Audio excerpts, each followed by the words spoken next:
20 fit হোক 20 fit 25 fit পর্যন্ত এই কুলারে আপনার সবগুলা কুলারে কভার করবে। কিন্তু ভাই আপনার মা বোনরা রান্নাঘরে আছে, রান্নাঘরে নেন, আপনার মায়ের রুমে আছে, আপনার বোনের রুমে, যে কোনো রুমে আপনি চাইলে এটা কভার করতে পারবেন। কিন্তু ভাই দৌড়াতে বাতাস না ভাই, এত বাতাস।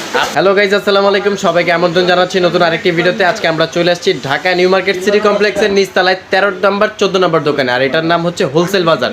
আর আমাদের সাথে আছে আজকে রাশেদ ভাই। তো রাশেদ ভাই কি দেখাচ্ছেন ভাই আজকে? আজকে দেখাবো ভাই ইতিহাসে বিগ সাইজ কুলার দেখাবো আজকে ভাই। ইতিহাসের বিগ সাইজ ভাই, ইতিহাসের সেরা কুলার, বিগ সাইজ কুলার ভাই। কত বড় কুলার নিয়ে আসছেন এটা ভাই? হচ্ছে ভাই 105 লিটার ভাই। 105 লিটার কুলার ভাই। 105 লিটার কুলার দেখাবো ভাই। এই দেখেন কত বড় সাইজ, আমার থেকে বড় সাইজ ভাই। 105 লিটার এত বড় কুলার ভাই, এটা কি বাসা বাড়িতে ব্যবহার করা যাবে? বাসা বাড়ি বলেন, কমার্শিয়াল স্পেস বলেন, তারপর অনুষ্ঠানে বলেন, যে কোনো জায়গায় আপনি হল রুমেও এগুলো ইউজ করতে পারবেন, চাইলে বারেও আপনি এটা ইউজ করতে পারবেন। মানে যে কোনো জায়গায় চাইলে ব্যবহার করা যাবে? যে কোনো জায়গায় ভাই, এনি টাইম সব জায়গায় আপনি ব্যবহার করতে পারবেন। এটা সবচেয়ে বড় কথা হচ্ছে ইমন ভাই, এটা হচ্ছে মিয়াকো ব্র্যান্ডের ভাই। মিয়াকো ব্র্যান্ডের কুলার ভাই। মিয়াকো ব্র্যান্ডের কুলার